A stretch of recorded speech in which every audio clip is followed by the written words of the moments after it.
Hey there everybody, it's Mark Crowley. I'm back with another video. This is part 2 in my ongoing series of videos featuring my old sketchbooks from Taiwan, drawings that I did back in the late 80s when I was an English teacher over there. Let's go ahead and get into the first drawing here. Quite unusual. It's a sketch that I made in a graveyard in Taiwan, and I do apologize if anyone feels that this was an inappropriate thing to draw. I was in my early 20s. I wasn't really thinking things through too much.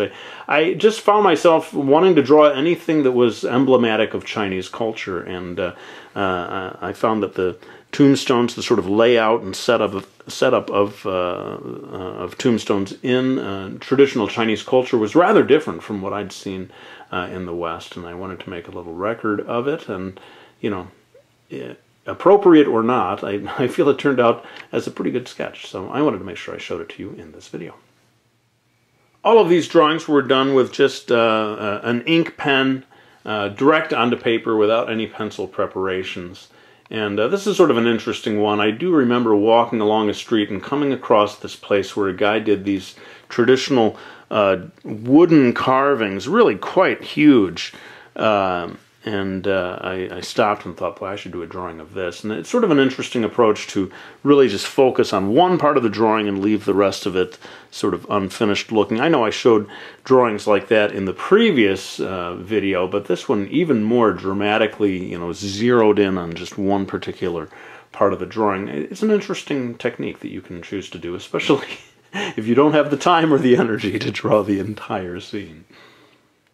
Many of these old sketches very, very loose, and it's sort of interesting to see since I don't draw in such a loose way these days. Notice here, I don't know if you can see, but this was water-soluble ink, and at some point, who knows, maybe it was a drop of spit or something, got on there and started to mess up the drawing. So there's a little tip for you. Make sure you're using a permanent ink pen that will not be ruined by water falling on it. But otherwise, I thought an interesting sketch, especially in comparison to my current style, so loose. Who knows, some of you may find that you prefer this kind of a look.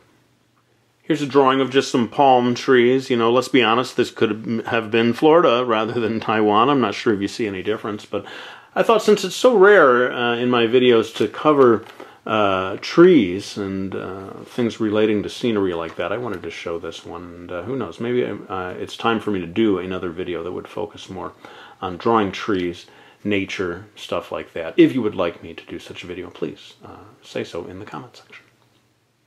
Here's another one of these location sketches. Again, sort of selective about what areas I'm drawing and what areas I'm leaving blank. I was always very fascinated and remain fascinated by traditional Chinese characters, so you see me throughout these sketchbooks trying my hand at replicating them, yeah, my calligraphy probably leaves much to be desired, but that was a huge part of the experience of living in Taiwan for me, was learning to speak Chinese and to a lesser degree doing my best to learn how to read and write.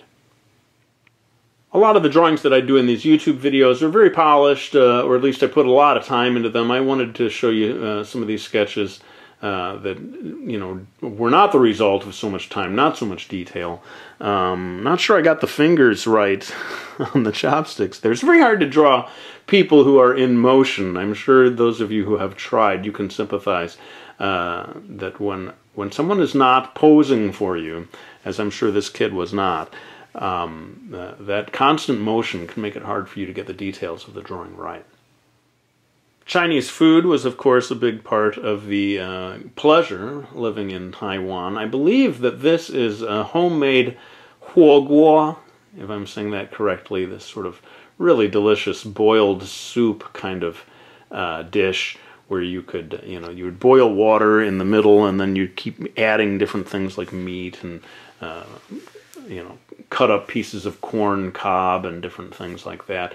Really, really enjoyed that dish, and now the more I talk about it, the more I wish I could have it, but I can't. It's not available here where I live. Here's another one of these location drawings. You've got this woman standing here. Surely she did not stay there the whole time. I think I probably got the loose lines in place, and then she walked away, and then I had to continue drawing from memory. I wanted to point out, though, that I included this cat up here.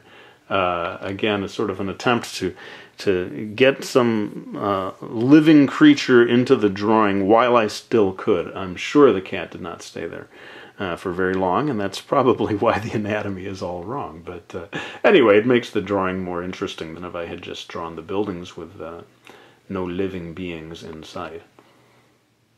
Here are a few more of these sort of quick sketches that I did on location. One thing that seems a little curious to me is this bird cage as I look at it. And I'm the guy who did this drawing, but that does not look like a bird to me. That looks like a rat or something. I wish I should have made a note of what I was looking at there. It's a bit of a mystery, I gotta say. This was a drawing that I did in someone's home of a shrine that they had on their wall. Quite a common sight, I believe, in Taiwan, people having these sort of shrines inside their own home. And I kind of wish I would have done this in greater detail, because it's a little hard to see exactly what there is here in this drawing. This, to me, almost looks like a kind of sculpture of a frog, maybe with a coin coming out of its mouth. Let me know in the comments section if you know anything about that. Maybe I should have researched a little more before I did this video. But suffice to say, this was the kind of stuff that always fascinated me when I was in Taiwan. I could never resist doing drawings of things that were emblematic of traditional Chinese culture. Well, let's make this the last one for this video, but there will be more in the series. This drawing was done at a local sort of open-air marketplace in Zhanghua, the city where I lived. And there's a few different little details that I think are worth pointing out in this one. Right here, I'll bet you that this is the Peking duck that they had for sale there, sort of hanging on display.